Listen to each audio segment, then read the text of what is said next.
And we agreed that when you talk of formation of a company, you're dealing with the promoters. We also went ahead and discussed what we call, you must, we agreed that you must understand the concept that we call the functions of a promoter. And when you talk of the functions of a promoter, you need to remember they are categorized into two, and you need to remember them. The concept of the pre-incorporation corporations, these are contracts or agreements entered into by a promoter on behalf of a company that is under registration. That is what we also agreed on. In our today's class, I want us to quickly finalize on what we call the constitutive documents of a company. So we want to discuss the last part on the formation of a company, and thereafter we can discuss what we call the membership of a company. So let us finalize on this. Formation of a company, class 2.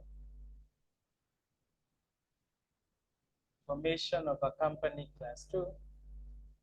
And today we want to discuss the concept of the constitutive documents of a company. Constitutive documents of a company. That is what we want to discuss, the constitutive documents of a company. When somebody says the constitutive documents of a company, what exactly are we saying? We want to understand what we call the tools of governance in a company, so that if you are to be appointed, or if you are to be nominated as a company secretary, there's something that we call the tools of governance. And the tools of governance, they are the memorandum of association and articles of association. If you go through the August 2025 paper, question 1C, the examiner started by saying, the examiner asked, distinguish between the memorandum and articles of association.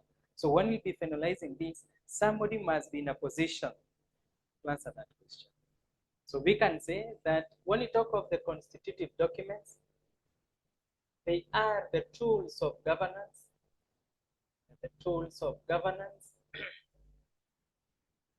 that control the affairs of the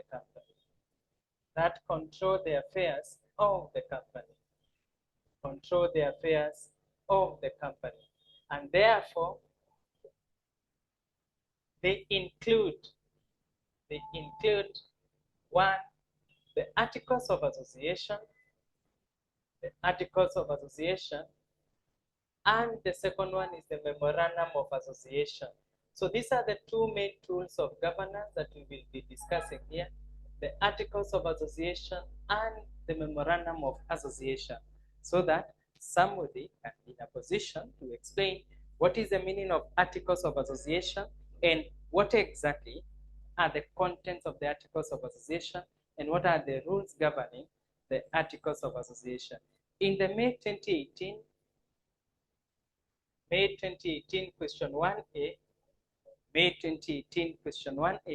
the examiner asked, define the term articles of association. 2 marks. Define the term articles of association of a company.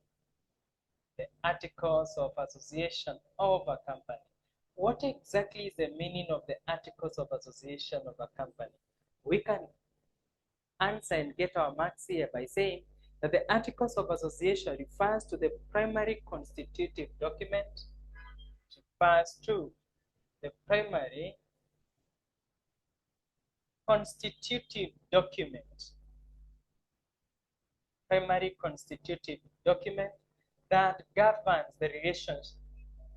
governs the relations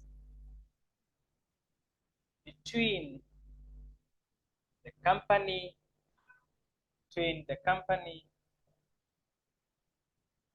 and its organizational members and its members.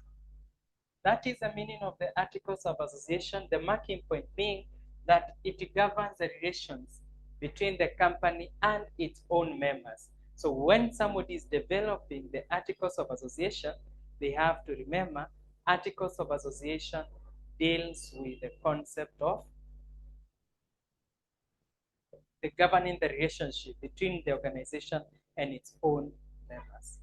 If somebody else will ask you somewhere, can you please advise us? What are some of the features of these articles of association? Tell them that one, it is an internal constitution. It is an internal constitution. It is an internal constitution. Also advise them that this document must be in accordance.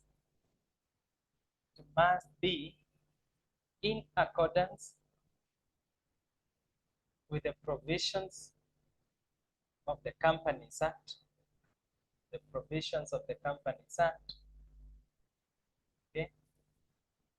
And you can also advise us that it must also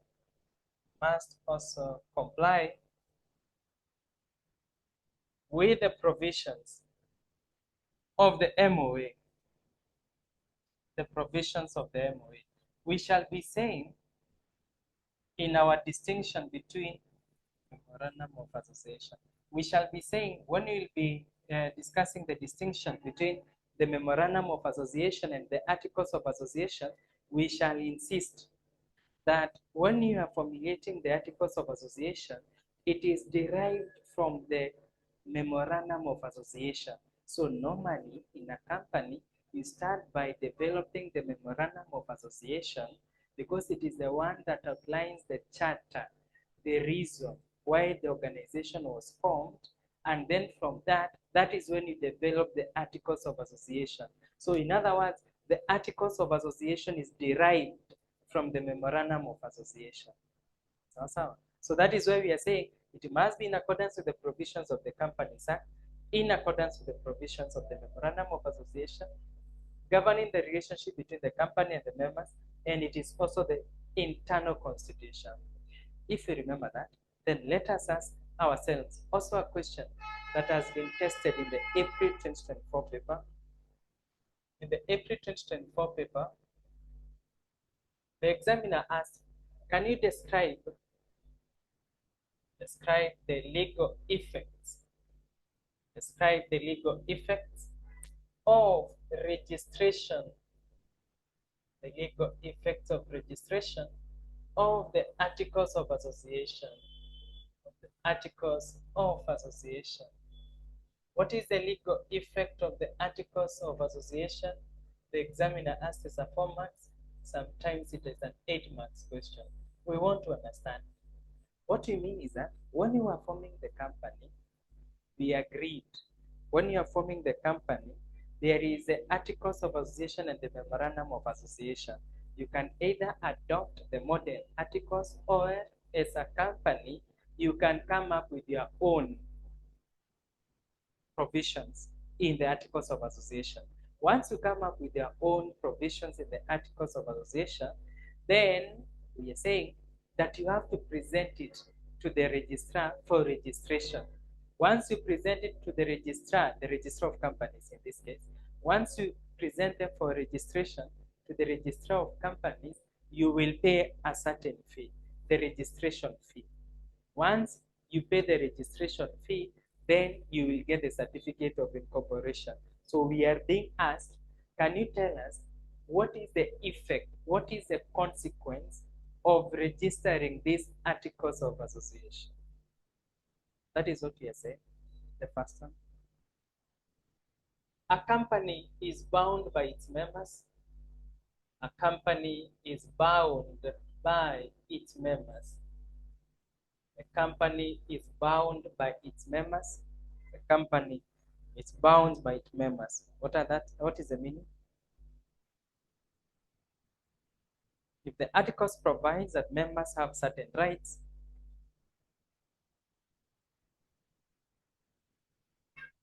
if the articles provides that members have certain rights, then what happens? Certain rights. The members can sue the company to enforce such rights.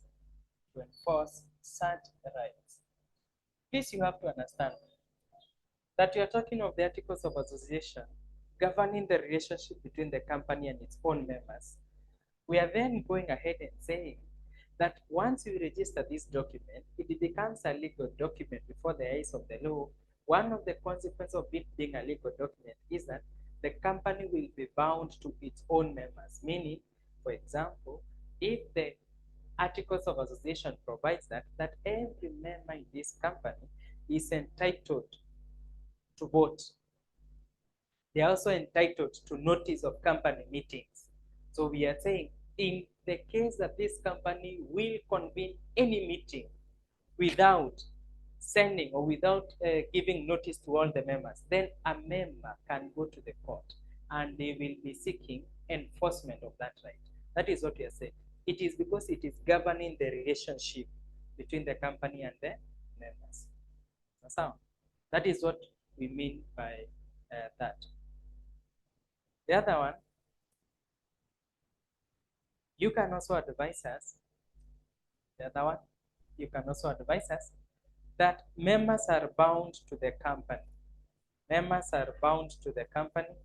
That is the second one. Members are bound to the company.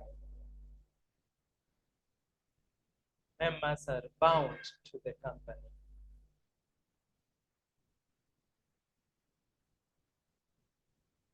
We are insisting the members, this one that you have talked of, the organizational members. Members are bound to the company. What is the meaning of members are bound to the company? If the members fail if the members fail to comply with the provisions of the articles the company can sue such members. The company can sue such members. So even the members, for example, what are some of the obligations of a member in a company? We shall be saying that one of the duties of a member is to ensure, for example, if there is some payment, one of the payment of the minimum qualification shares, for example, if there is a payment of the minimum qualification shares, we are agreeing and saying if the member fails to pay those minimum shareholding that is required in the organization, then the company can sue such a person to enforce that obligation. That is what we are saying in that point. The other one, you can also say that the contracts created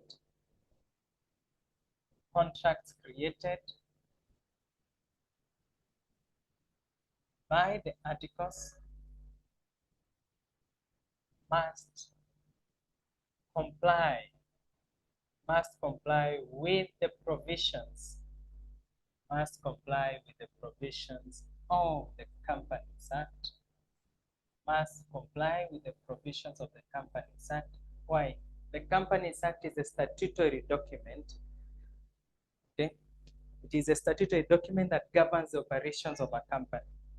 It is a statutory document that governs the operations of a company. In other words, any agreement that will be created from this company and its own members, it must ensure it complies with the provisions of the Companies Act. And the reason being, the Companies Act is a statutory document that governs the affairs of the company. So that is what we mean by this. Also, the contracts created by the articles must comply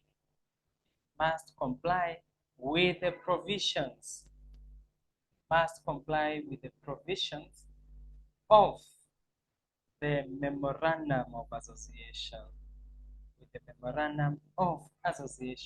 If somebody is asking themselves why, we have just said here that the articles of associations are derived from the memorandum of association. The articles of association, they are derived from the memorandum of association. So at any given time, any provision of the articles must be acting in accordance with the memorandum of association. So if you have to explain this, you just say, since the articles are derived from the memorandum of association. since the articles are derived from the memorandum of association. The other effect is that no article can constitute a contract between the company and that parties. Between the company and that parties. Between the company and that parties. So there is no provision of these articles of association that will be governing the relationship between the company and the outsiders. At no given situation will we find that the articles of association, they are governing or they are dealing with a third party. Why? Because it is an internal constitution. It is a primary constitutive document that is governing the relationship between the company and its own members. So it cannot at any given time have a contract with a third party. The last one, tell us, due to the registration of the articles of association, members are bound to one another. Members are bound to one another. The members are bound to one another. The members are bound to one another. What is the meaning of members are bound to one another? If somebody asks themselves, what is the meaning of members are bound to one another?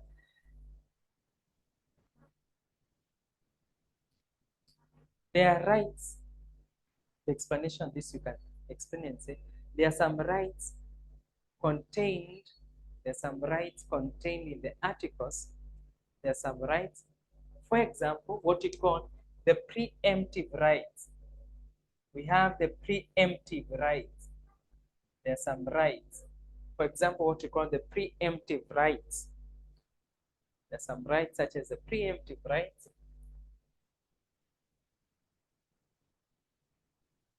That requires members.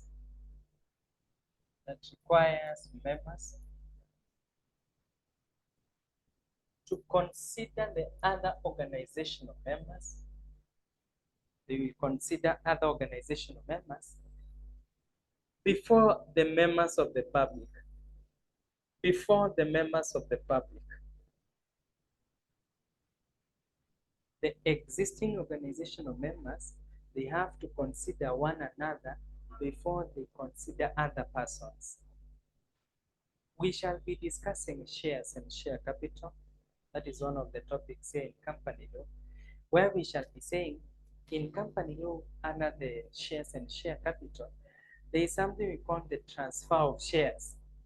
What will we be saying? Transfer of shares is the voluntary conveyance of shares from one person to another. That is what we call the transfer of shares. We shall be insisting, and we have already covered that in our first topic, the distinction between a public company and a private company in respect of transferring of shares, where we say for the private company, it restricts. I insisted somebody should not say that it prohibits. It restricts the transfer of shares from one person to another.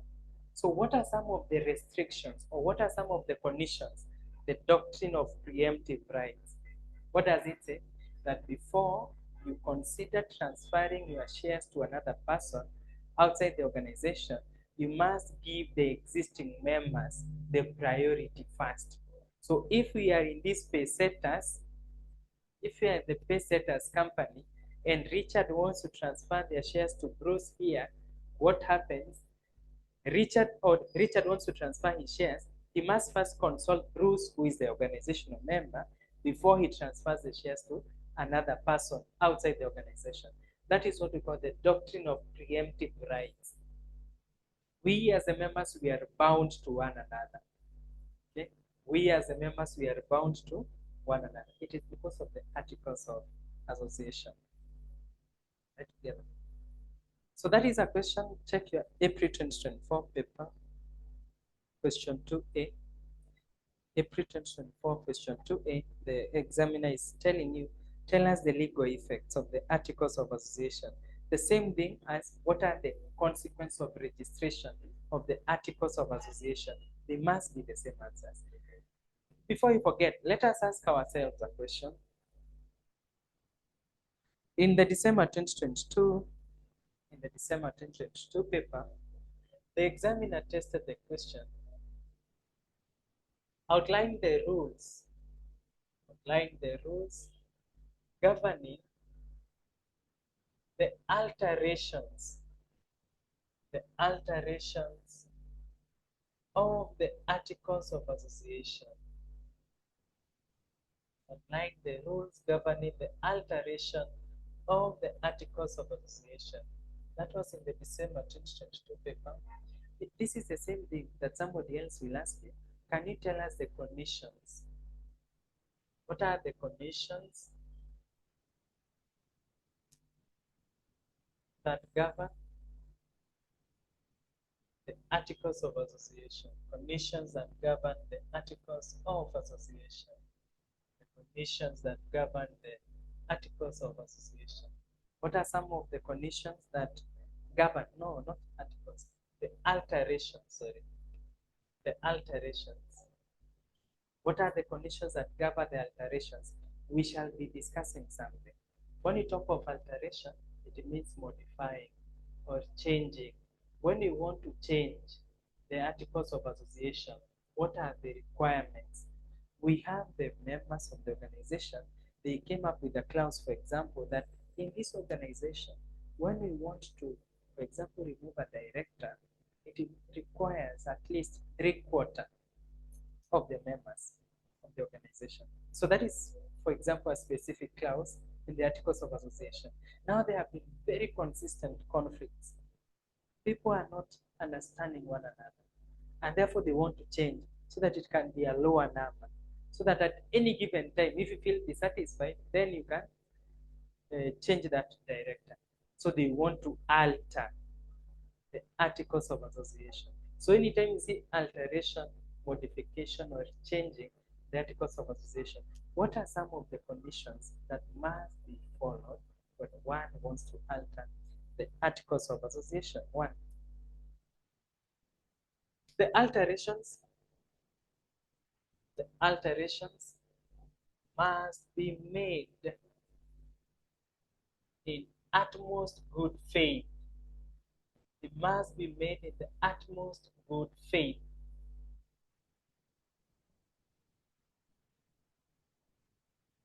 Must be made in the utmost good faith. What is the meaning of that? That the changes being developed, they must be in the best interest of the company. That is what we mean by this. Alterations must be in the utmost good faith. It must be that the alterations are acting to the best interest of the company. That is the meaning of this one. The alterations must be to the best interest of the company. So you should not be making changes that will affect the company, to its detriment. You have to ensure that you are promoting the best interests of the company. So these changes, you want to ensure there's some smooth functioning. Two, the company must, the alterations must be passed. The alterations must be passed through a special resolution. The alterations must be passed through a special resolution. If somebody is asking themselves, please, this is the word, special resolution. That one is the marking point. Special resolution. What is the meaning of special resolution? In our company meetings, we shall be saying there are different types of resolution. What is the meaning of resolution? Let us simplify learning. What is the meaning of a resolution? We shall be saying that a resolution is basically a decision, the decision of a company. If today you want to know the decision of Paysetters as a company, okay, if you want to know Paysetters as a company, then you have to, what is that is happening on the screen? Something is happening on that screen. Can you see it? I'm not sure what is happening. Can somebody see something that is on the screen?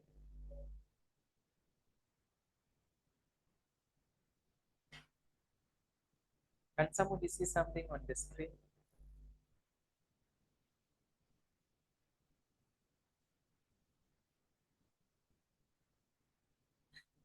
What is that? What is that? What is that?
Let us continue. We are not so sure what that person wanted. We are not so sure what that person wanted. Let us continue. Confirm that you can hear me very well. Confirm that you can hear me very well. Can I be heard?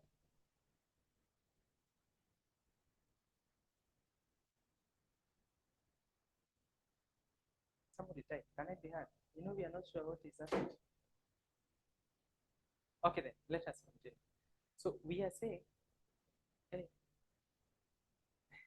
I can see myself. I can see myself. So the alterations, when you talk of the sound is not clear.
Let us continue. So what is the meaning of a spatial resolution? Let us simplify learning. We are saying, when you talk of a spatial resolution, a resolution is the decision of a company. If today you want to know how a company has made a decision, what you need to check is the resolution. If you want to know the decision, if today you are to engage If today you are to engage in any dealing with a company, please you have to ask that company, I want to see a resolution. Don't tell us that you are entering into an agreement with Paysetters that you want to provide some equipment, and Paysetters is telling you that I will, see this one, I will be selling, sorry, I will, as Paysetters, as Paysetters,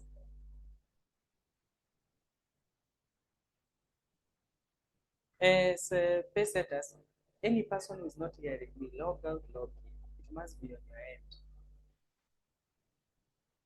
your end. As Paysetters, we have decided that we will give you the contract that you supply, okay? The contract that you supply, what we call the, for example, these gadgets that you're saying. So these gadgets, they are worth, let us say 3 million. So if you are to enter into an agreement with Paysetters, you must ensure there is a board resolution, because companies make decisions through resolutions. A resolution is a decision by a company. When we'll be talking of company meetings, we shall be saying there are different types of resolution. One of them being a special resolution. It is a decision that requires a majority of at least 3/4. A decision that requires a majority of at least 3/4. Okay, that is what we call a special resolution. So when you are passing the articles of association, you must ensure that the alterations must be passed through a special resolution. This is the marking point, special. Special resolution, decision that is made by at least 3/4 of the members present. The other, the alterations must be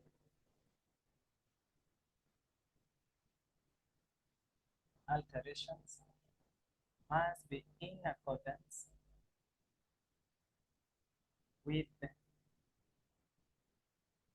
the provisions of the Companies Act, the provisions of the Companies Act,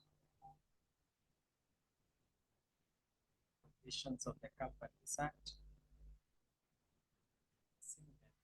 Alterations must be in accordance with the provisions of the Memorandum of Association, and lastly, tell us the alterations. The last one will tell us the altered articles must be filed with the registrar. The altered articles must be filed. Altered articles must be filed with the registrar. Must be filed with the registrar within 14 days of the resolution. Within 14 days of the resolution. Within the 14 days of the resolution. Or within the 14 days of action of resolution, the alteration, sorry. So if you pass it today on that year, within 14, but not like 1, 2, 3, 4. We always use the working days, within 14 working days. So if somebody somewhere is to ask you, please advise us, we want to alter, we want to modify our articles of association. And the articles of association, it is a primary constitution of our company. Advise us on the conditions, or what you call the prerequisites. That is the other one that somebody can use. What are the prerequisites? What are the preconditions for us to conduct the modification? If we have understood that, let us ask ourselves a question.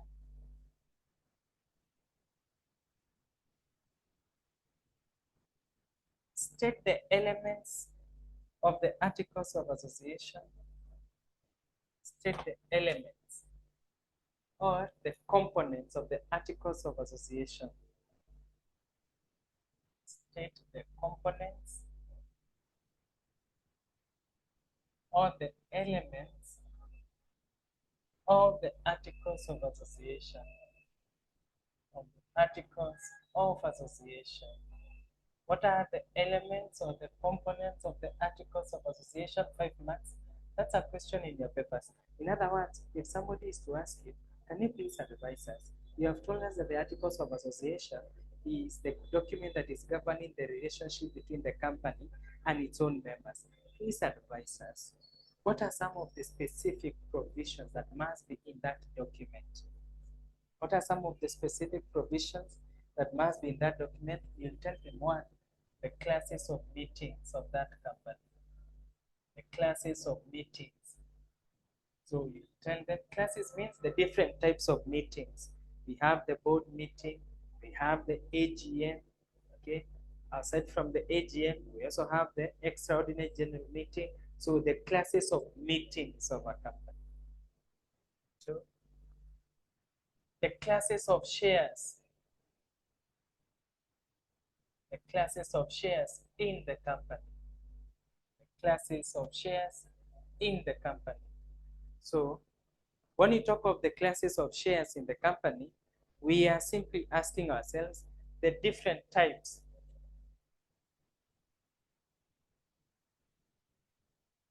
We are simply asking ourselves the different types of shares.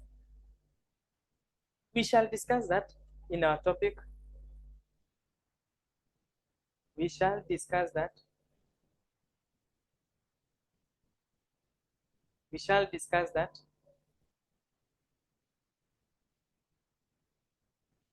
In our topic number 4, the classes or types of shares in a company. When we talk of the classes or types of shares, what exactly do we mean? The different types. We shall be talking of the ordinary preference shareholders. Those are the equity or the owners of a company. We shall also be saying these preference shareholders. Those are the two main classes. Somebody must understand their features. Somebody must understand their features.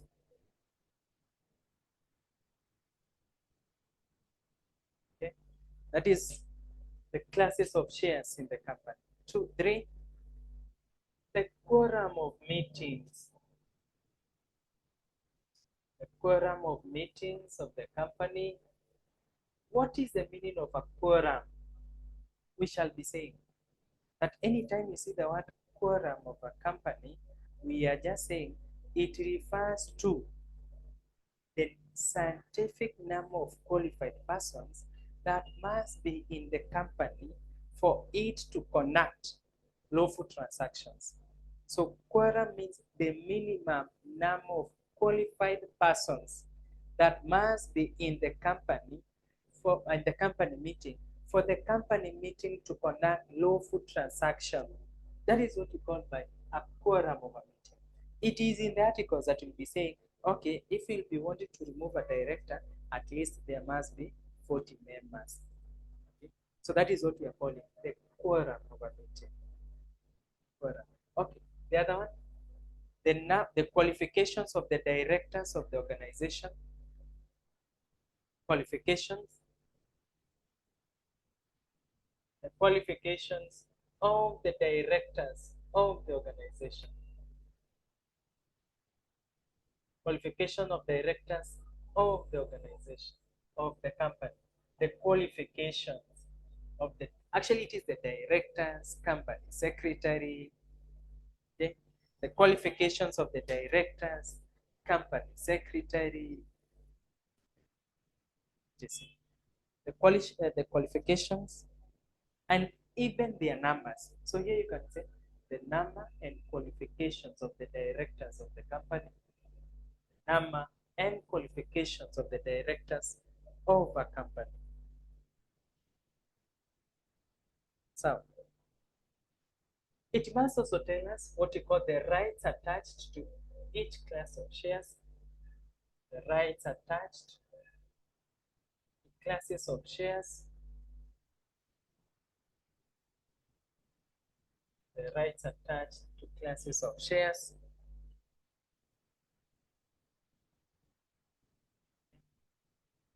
if it is a preference shareholder. That is why in our shares we shall be answering that question. Can you identify? Check the December 2024 paper. The December 2024 paper, question 2, the examiner was asking, can you identify the rights? Identify the rights. What are some of the rights attached to a preference shareholder? One of them, that they will be having what we call the preferential dividends. They are paid before the other classes of shares. So you need to see that is not something that is to be stated by words. It is something that must be contained in our constitution. And the constitution is the Articles of Association, the rights attached to the classes of shares.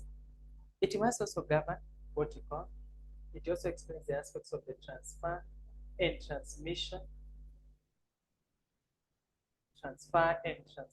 of shares. If you are surviving in an exam, then you can distinguish them. You can put them as 2 points: transfer of shares, then transmission of shares. Transfer of shares and the transmission of shares. Transfer being, when you talk of the transfer of shares, what is the meaning of transfer? Voluntary conveyance. What do you mean by transmission? Involuntary. So in law, we only say there is no way the law can have a deficiency. There is no way the law can have a deficiency or a gap, or what you can call it a lacuna in Latin.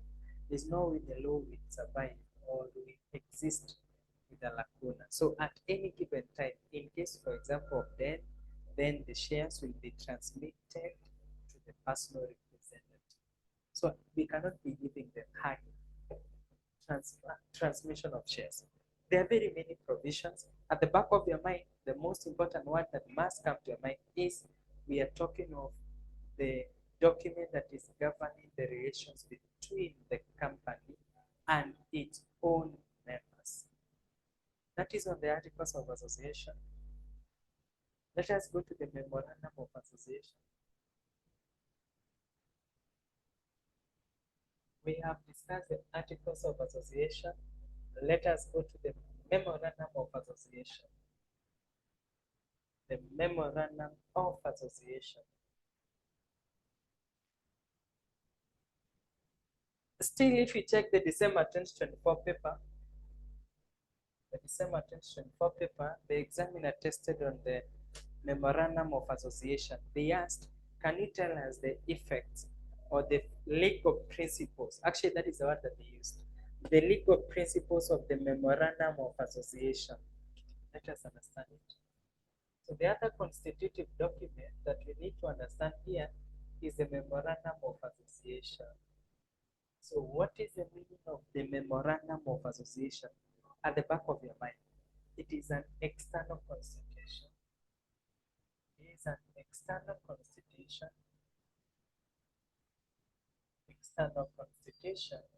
that governs the relationship between the company and the outsiders. Between the company and the outsiders. That is what we call the Memorandum of Association. Why? When we be saying, can you outline the ways of becoming a member of a company? That is one of the questions that we'll be answering in our next topic. Okay? We shall be saying that Jacqueline is asking me a question that I have just answered right away. Nothing. Press nothing. That is what I'm saying. Can you outline the components or the elements of the Articles of Association? What are the specific provisions? If somebody is to ask you, what are the provisions of the Articles of Association? What are the components? What are the contents? That is what I'm saying here. Grace, check the board. This is what I'm saying. Jacqueline is asking me, what are the limitations of altering the Articles of Association? It is just the same question I've written here. Just check your notes. I have just said, the examiner in one of the papers, December 2022, they use the word conditions, limitations, restrictions. No, we cannot say those words. No, we cannot say those words. Grace. That is why we are discussing the memorandum of association. We can't say those words. Listen, that person who is going through, because the examiner will ask you, what are the contents, sorry, what are the limitations of the articles, or sorry, the limitations of altering the articles of association. Tafadhali, let us simplify learning. Nimesema ya kwamba mtihani ikiulizwa, what are the conditions, what are the restrictions, what are some of the rules, and what are the limitations of altering the articles of association, the answers that are given here must be the only answers that we give. The limitation, ni nini inazuia ku-alter? It must be in the best interest of the company. So if you want to alter this company, kuna kizuizi, kuna limitation, kuna scope. It must be in the interest of the company. The second thing, it must be that you are passing through a special resolution. So if you do not have a special resolution, things cannot be. Okay? These cannot be done without at least 3/4 of the members present in the company. So I have said that in different papers, the examiner is using different terms. Limitations, conditions, restrictions, all those, they are the prerequisites of altering. When it comes to the memorandum of association, it is the external, this is the most important one, external constitution, and that is why when we shall be discussing what we call the contents,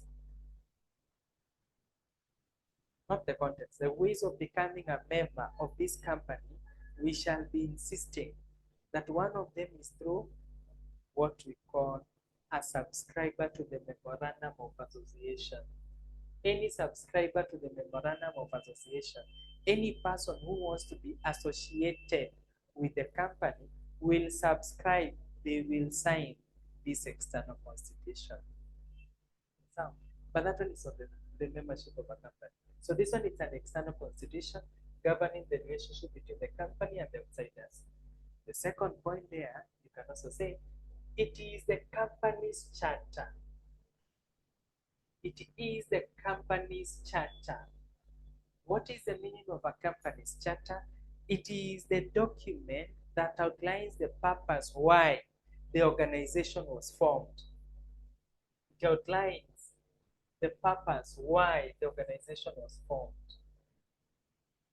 So what Grace was telling us here, the objective of the organization, we get it here in the memorandum of association.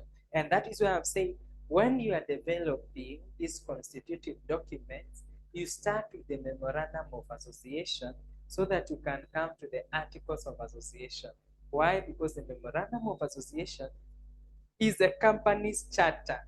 It outlines why the organization exists. In other words, it is the foundation upon which,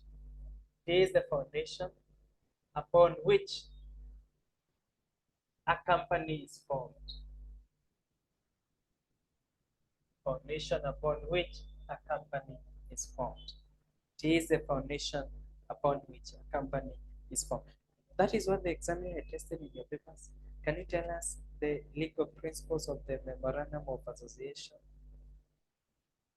What is the legal principles? Then you are expected to understand those things. Okay. External constitution. Okay. So these are given 4 points. It is an external constitution. Then it governs the relationship between the company and the outsiders. Then it is the company's charter. And 4, it is the foundation. It outlines the foundation why the organization or the company was formed. Okay then, question. Outline the contents of the memorandum of association. What are the contents or the particulars? Outline. This is a common question. This one is a very examinable question. Contents of the Memorandum of Association.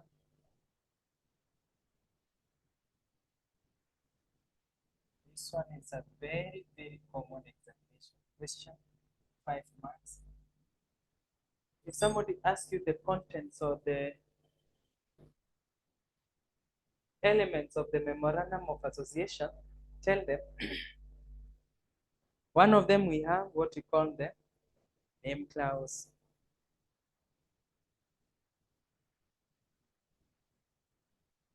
Two, registered office clause. The registered office clause. Three, we have the liability clause. Four, we have what we call the object clause. This one, the reason why the organization or the company was formed. The object clause. Five, you can also tell us the capital clause. Capital clause. And the last one is what we have agreed on. How do you become a member of a company? Through what we call the subscriber to the MOA. So here you tell us a association clause. Somebody who wants to be associated. Today I have opened a YouTube channel. I want you to become my family. So what do I tell you? Subscribe. Subscribe. You want to be associated with me. Association clause. So I want us to discuss this. More so this one, and the object clause. Name clause. Why do we need to understand the name clause? Why do we need to understand the name clause? The reason why we want to understand the name clause is simply because we said or we agreed the first process of somebody registering a company is a name search. Hata kama hautafanya online, you must ensure that you have a name, and this name, it must be desirable. Actually, that is the word. It must be desirable before the eyes of the registrar, so that the registrar can accept and reserve your name. That is what we say. So somebody will ask us under the name clause, can you highlight 5 rules? That is a question, December 2022, question 1A. December 2022, question 1A. In your papers, December 2022, question 1A.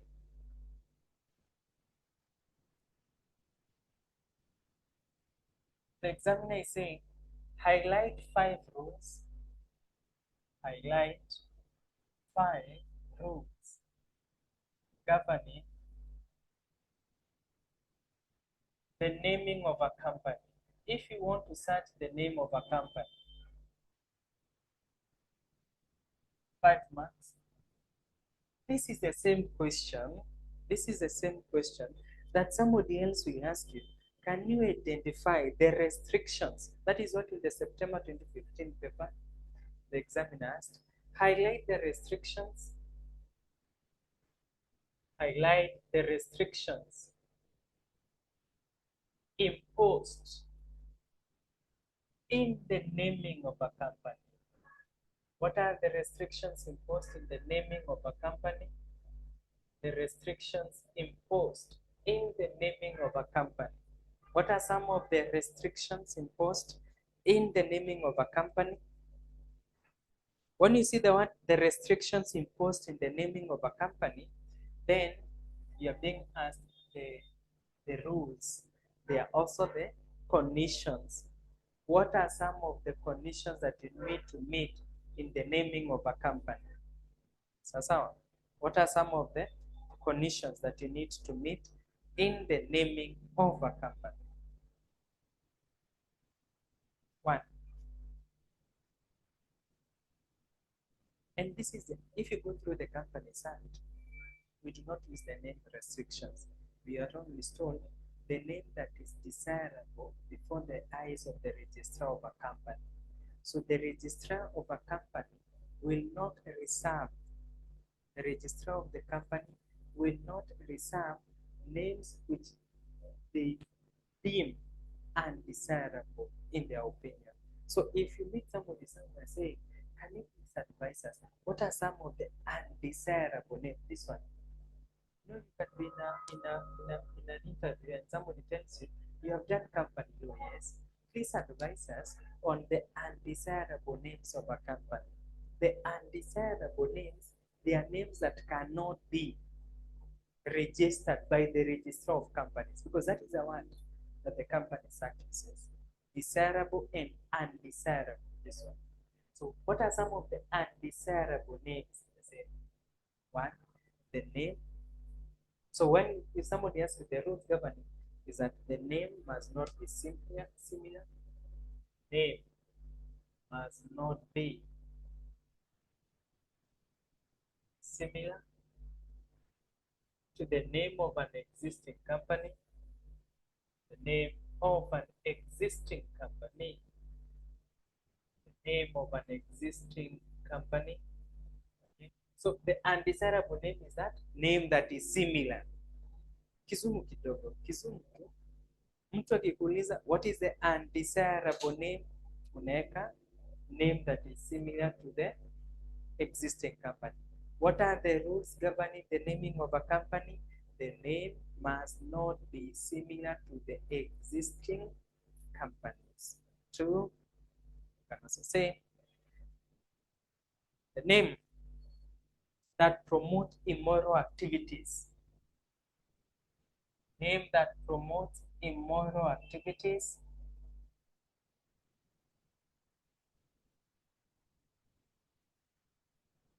No, let me complete the sentence. Name must not be similar to the name of an existing company. The other, names that promotes immoral activities shall not be registered. Shall not be registered. Shall not be registered. Names that promote immoral activities shall not be registered. 3. The name, actually, initials are not accepted. Initials are not accepted unless the full meaning is spelled out. Unless the full meaning are spelled out. Does that make sense? So you cannot say that you are registering PIP. That one cannot be registered. You cannot be telling us you want to register PIP. No, you have to say Paysetters Institute of Professionals. Okay? And then in brackets, PIP. That is why we say initials are not accepted. So initials, they are undesirable before the name, before the eyes of the registrar. So you have to say initials are not accepted unless the full meaning is spelled out. Fourth one, you can also advise us that a name, names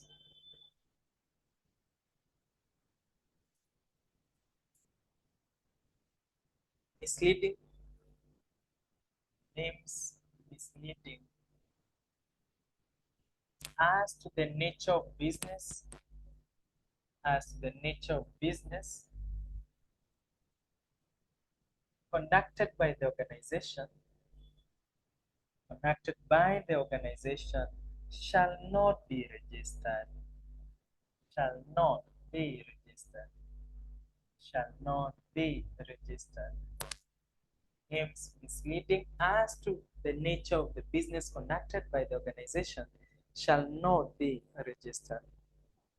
So you cannot be saying that you are pay setters dealing with education, and then on the other end, you are not educating, you are selling, for example, meat. So if you are misleading as to the nature, you wanted to use an educational name so that, for example, you can seek or you can exempt, you can be exempted, for example, from payment of duties and etc., then it will not be registered. The other one. Names. The names associated with the head of state. Names associated with the head of state.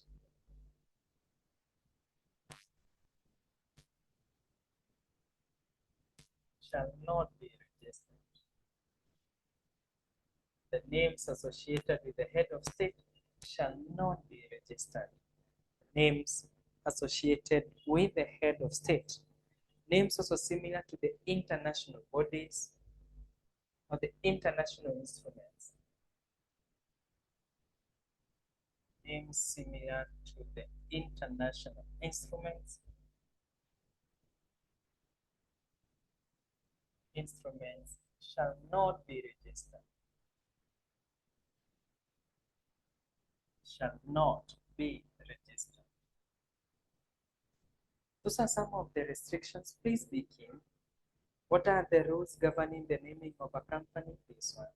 What are some of the restrictions? This one. What are the conditions in the naming of a company? This one. If somebody tells you, tell us the undesirable names, now be specific. A similar name to the existing companies. A name that is promoting immoral activities. A name that is associated with the head of state.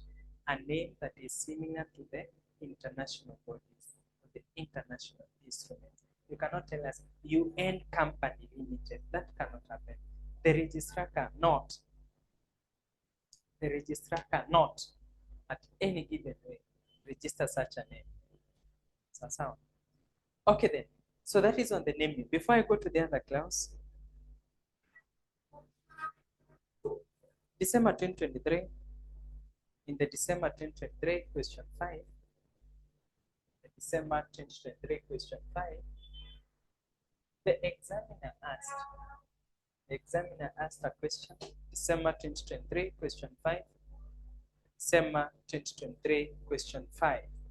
The examiner tested, can you identify 4 places and documents? Identify 4 places and documents.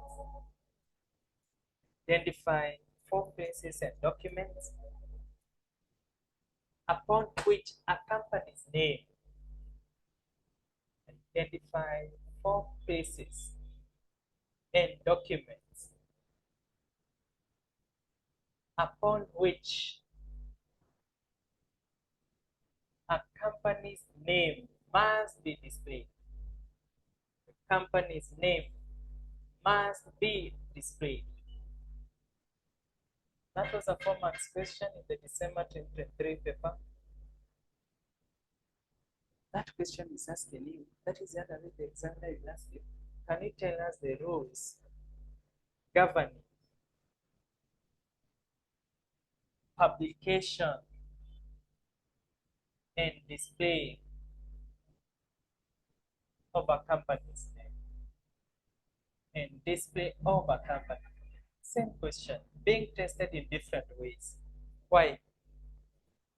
That person who was with us when we were discussing the first topic, the concept of lifting the veil of incorporation, where we said for that person who has forgotten that lifting the veil of incorporation simply refers to where the company and the owners, they are treated as one person. It disregards the concept of legal personality.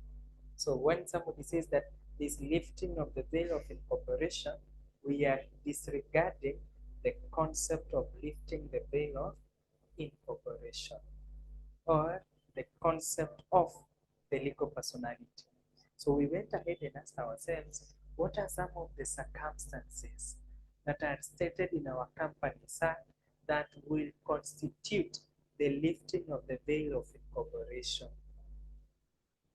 What are some of those circumstances?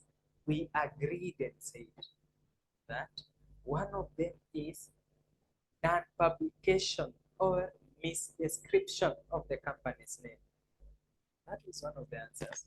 That lifting the veil of incorporation and statutes, non-publication or misdescription of the company's name. What did he say? That failure by the company to publish the name in accordance with the Companies Act. Okay. If they fail to publish, if they fail to describe the company's name as per the Companies Act, then what will happen? The veil of incorporation might be lifted. So the same wording is what you want to answer here. So what are those standards that must be followed when one is publishing the company's name so that the veil of incorporation will not be lifted? That is what the answer is. That is why we are saying that this question, places and documents, same question. What are the rules governing publication of a company's name? One, the company must affix its name. The company must affix its name in every prospectus, must affix its name in every prospectus,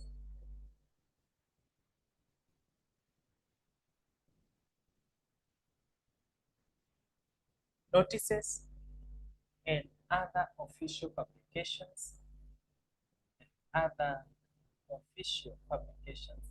Please, the marking point here is it must affix its name in the prospectus, must affix its name in the prospectus. When we will be discussing the shares of a company, we shall explain the concept of a prospectus. But in the meantime, we need to remember, what is a prospectus? A notice or advertisement inviting the members of the public to come and purchase or to purchase the shares or debentures of that company. So a prospectus is an advertisement. So if you want to advertise for the members of the public to come and purchase the shares of that company, then you must affix your company's name. The other one?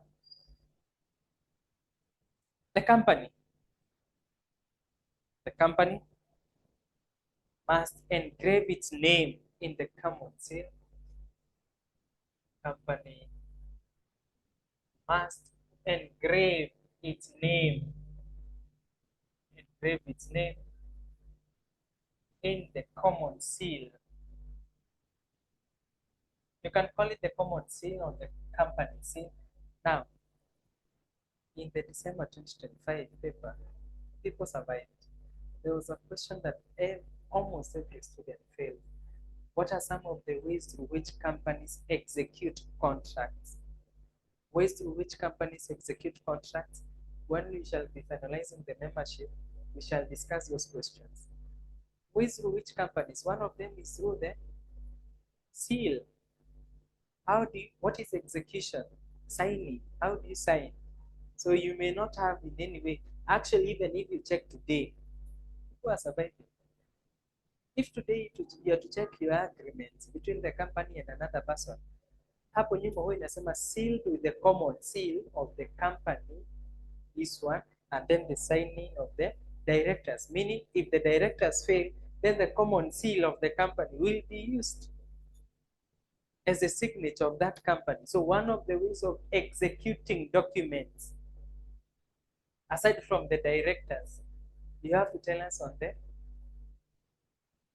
common seal. Aside from the common seal, the authorized personnel, people survived. That was one of the most poorly performed question in the December 2025 paper. But we shall answer it.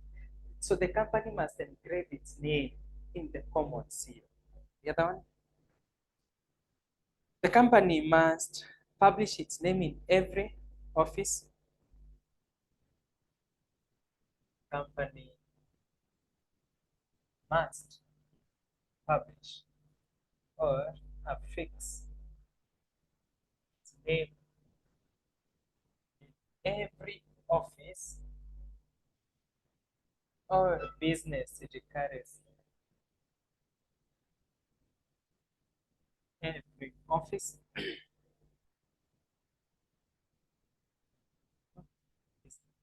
every office or place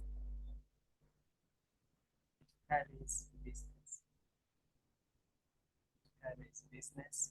Okay, that makes sense. Mass publish of affix. And actually, the Companies Act says in a very conspicuous position, they must publish their or affix their name in a very conspicuous position that any person can easily see that name. So see publishing peke yake. In the Companies Act, it is very specific, in a very conspicuous position, somewhere that somebody can easily see. The company must provide the prescribed information. Company must provide the prescribed information. Must provide the prescribed information to all persons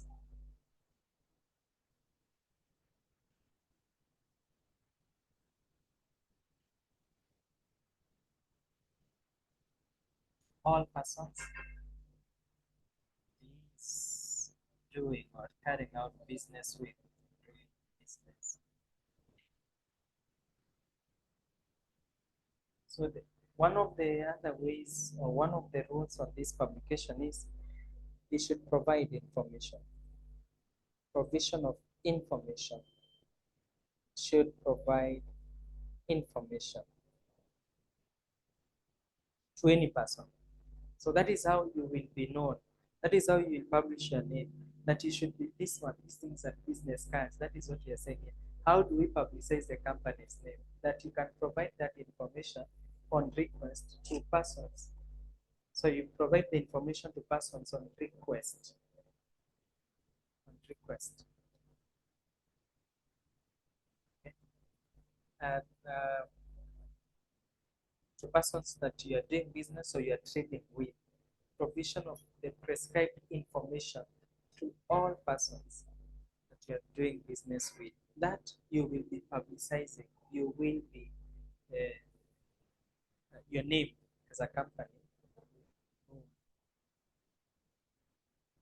That was in the December 2023. Before I want to go to the other clause on the registered office, the registered office of a company, you have to be very keen.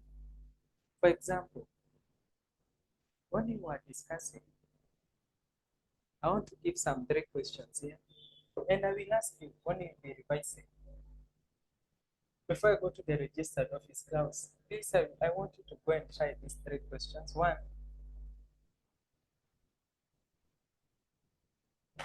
One of the questions, the circumstances when the company can change its name. Identify the circumstances. Identify the circumstances when a company can change its name. When a company can change its name. 4 months. So that is one of the things I want you to go and try. And the answers that I expect to see answers from what we have discussed. Names that are similar, names that are promoting moral behavior, etc. Okay. And what are some of the circumstances? What are some of the circumstances when the private company identify the circumstances when a private company can dispense with the word limited? State the circumstances when a private company can dispense is getting rid with the word limited. Why? If somebody has forgotten, let us remind them something. When we were discussing distinction between a company, the distinction between a private company and a public company, say for the private company, At the end of its name, there must be a word limited. There must be the word limited. When you're talking of the public companies, at the end of the name of a public company, there must be the word public companies or the public limited companies. Meaning, in that paper, when somebody asked in the April 2025 paper, the examiner asked, distinguish between public limited companies and the private limited companies. One of the expected answers that we wanted to see is that for the private limited companies, at the end of its name, it will have the word limited. But for the public limited company, at the end of its name, it must have the word public limited company, PLC, Safaricom Company, Safaricom PLC. That word PLC is very important so that you can know that this is a public company. On the other end, you can know that this is a private company. So I want you to tell me, when can a private company dispense with the word limited? In other words, when can they get rid of the word limited? The second component of the memorandum of association that I want us to understand very well is the concept of the registered office clause. This is not the first time that you're seeing the word the registered office clause. This should not be the first time. Why? When we were discussing also the lifting of the veil of incorporation by the courts, if you can remember, lifting of the veil of incorporation by the courts, one of them we say determination of residence of a company. When you want to determine the residence of a company, you lift the veil of incorporation. And when you talk of the residence, we were saying it is the head office. And the head office is the registered office. That is what we want to say. It is the head office of the company. It is the head office of the company. Head office of the company where major transactions are done, where major transactions are conducted, where major transactions are conducted. The registered office where major transactions are conducted.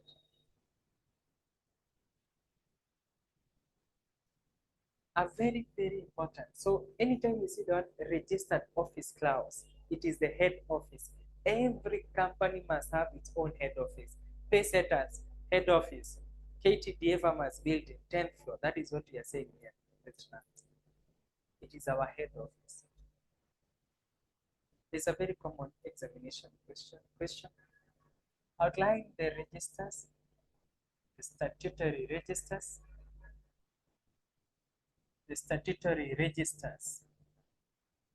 kept in a registered office. This one you need to know them. Why? Because in every paper that you sit in company law, there must be a specific register that is being tested. There must be a register that is being tested. So we want to understand what are the different registers. What are the different registers? One that we will start with in our next class is the register of members. Under the membership, we go to the register of directors. We shall also discuss the register of company, the register of secretaries. We shall go to the register of the debenture holders. The last sitting, the examiner tested on the concept of debenture holders. If you see the word debenture holder, they are creditors of a company. Debenture holder, the creditor of a company. We shall go to the register of charges. The register of charges. And still, when we'll be discussing the membership of a company, we shall discuss a very common area of examination, the register of beneficial owners. the register of beneficial owners. These are some of the statutory registers that are kept in the registered office of a company. They are kept in the registered office of the company. So, the register of members, the register of directors, the register of secretaries, and by the end of the unit company law, you must understand the contents of all this. Why? You will be tested. That one we are assured. Somebody will tell us, outline the elements of a register of members, 5 marks. That is not a question that you should be surviving. You see it, you become a happy person. Why? Because if you know the register of members, then it will be easy for you to answer the register of the venture holders. They are almost similar. You will only be changing. This one is on the members, this one is on the venture holder. If you know the register of directors, the register of secretaries should be simple to understand. So we shall be discussing all these registers, and you have to understand them. So that is on the registered office grounds. At one time, I want you to try to answer, what are the functions of the registered office? Highlight 3 functions of the registered office. Highlight 3 functions of the registered office. The last content of the memorandum of association, that is very important. Why? It introduces to us the third case law or the second case law. We want to understand the last one, and this one, it introduces what we call the case law of the Royal British Bank versus Turquoise case. This is where we discuss it. So we want to understand it. The object clause. Object clause. We have said that the memorandum of association, it is a document that is outlining the reason why the organization was formed. Why did we form this organization? Object clause. So we want to understand what happens if somebody does not know these contents of this object clause. They enter into some transactions with the company, and this transaction, it is illegal. Who will be held liable? That is what we want to answer here. Who will be held liable if we find that we have acted in a manner, and this manner, it is against the provisions of the company? In the December 2025, the examiner tested this area. The examiner tested the concept of the object clause and the Turquoise case. So we want to understand it very well. Object clause. It outlines the main purpose why the organization was formed. Main purpose why the organization was formed.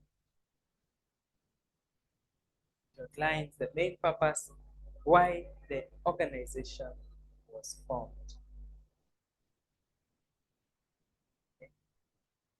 Okay, if we could be in a CS class, we could have emphasized and wanted to understand what are the different types of objects. But it is very important for you to know, in a common company or in a company, we have what we call the substrat and the auxiliary objects. Substrat and the auxiliary objects. The substrat is the main objective of the organization. So when you are forming an organization, you need to know the substrat, the main objective.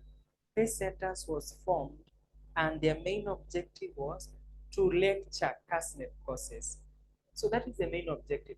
Auxiliary objectives now, they are those objectives that will support the main goal. So the objectives that support the main goal, they are known as the auxiliary objectives supporting goals. For example, having highly skilled personnel. Highly skilled personnel. When we'll be discussing the liquidation or winding up of a company, in the liquidation or winding up of a company, we shall be saying that one of the circumstances when a company can be wound up under the just and equitable grounds is when failure to achieve a substrum. If the organization fails to achieve its main objective, the reason why it was formed, automatically that company will die. That is what we are saying under the failure of the substance. So anytime you see these words, don't survive. Just ensure you remember substance, main objective. Auxiliary objectives, they are supporting goals. Okay. So when you talk of the objective, the main purpose, why we formed this organization. Describe the ultra bias concept. Describe the ultra bias concept. What is the meaning of ultra bias? In law, we only say ultra bias refers to any act that is beyond statutory authority. It refers to any act that is beyond statutory authority. It is in our papers. It is in our papers where the examiner has asked, can you tell us the effects of ultra bias transactions? It's in our papers. State 3 effects.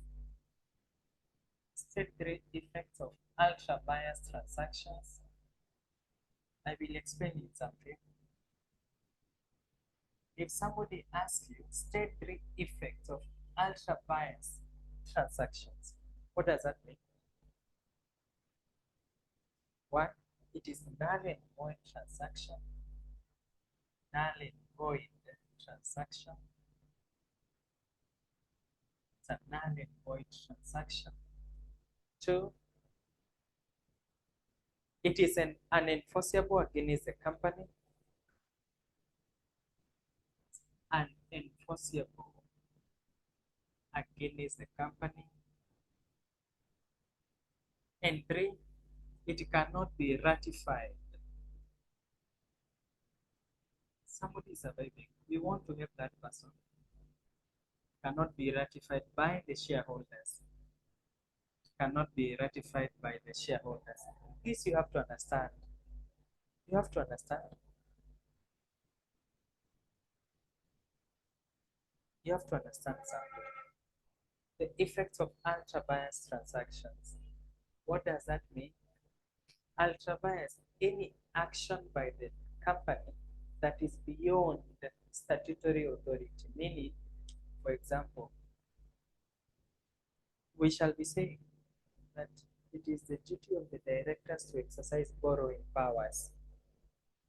It is the duty of the directors to exercise borrowing powers. So what happens if the Articles of Association says that a director can only borrow up to a maximum of 10 million? Okay.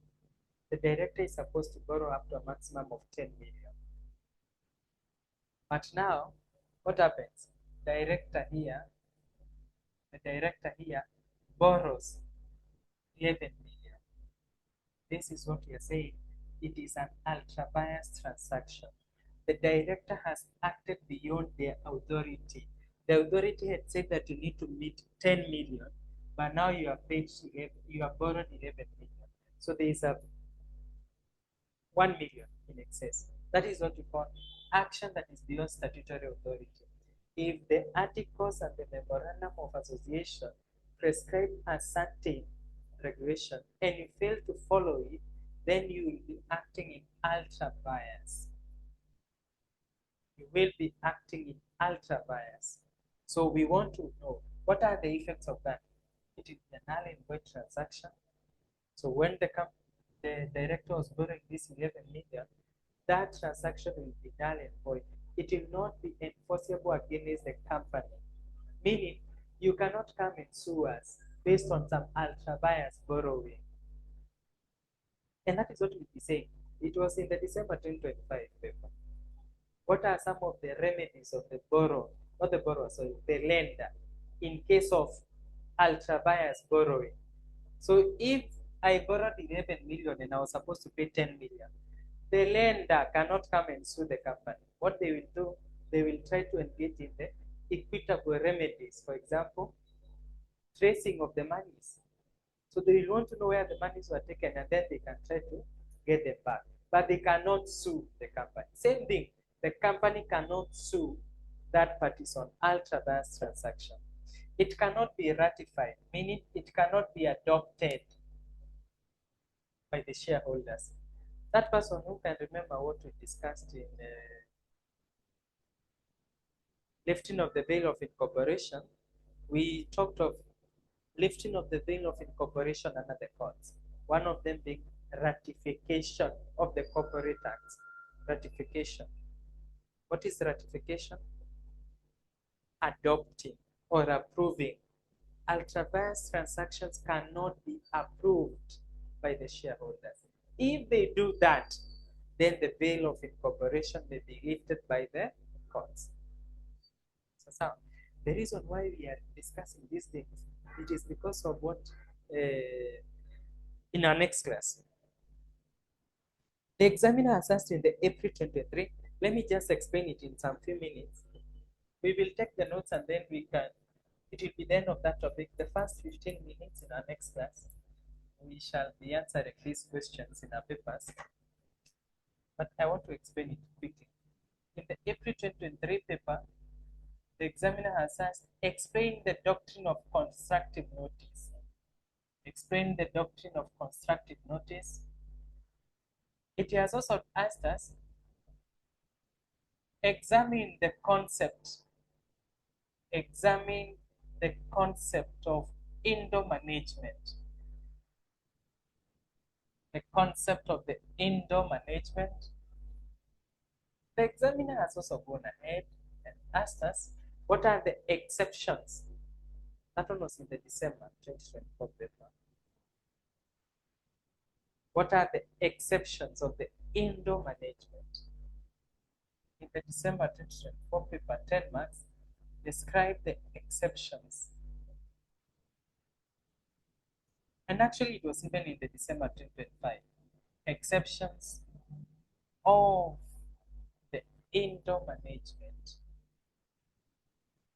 The exceptions of the indoor management, or what we call the rule of Royal British Bank, the Royal British Bank versus Turquoise case.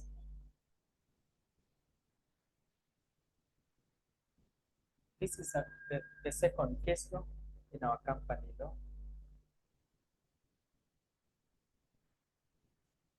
So I want us to answer this. What is the meaning of constructive notice? An outsider dealing with the company. An outsider dealing with the company should know the contents of the constitutive documents. Okay? So we shall be saying in a very, very quick manner, we shall be explaining these concepts actually. Because of the time, let us stop there. But we need to answer. These are examination questions. You need to understand them. In the December 2025, the examiner tested this concept. That this one constructive notice, if you are an outsider, you need to know the contents of the constitutive documents. Therefore, if you engage in ultra-vast transactions, the outsider will be held liable. So that is constructive notice. The indoor management is mitigating the harshness. It is protecting the outsider by saying that no, in case of a ultra-vast transaction, an outsider ought to assume that the company has complied with its internal procedures. So in case of this lender who borrowed or who gave the company 11 million instead of 10 million, they ought to assume that this company complied. Therefore, we come up with the case of the Royal British Bank versus Turquoise. It is the same question. If somebody will ask you somewhere, can you tell us what is the validity of the actions of a director to a third party? What are the validity of the actions of a director to a third party? In case you find that the director has committed something that is illegal, what will be the consequence to the third party? That is what we call the concept of the indoor management. A very common question, the exceptions or the rule of the British Bank versus TACWAT. I want us to stop there because of the time. I have explained this, so we will come and expound on this and explain them because they are very common examination questions you need to understand. And that is the only thing that is remaining there. Then we can go to past paper questions and then after go to the third topic. Let us stop there.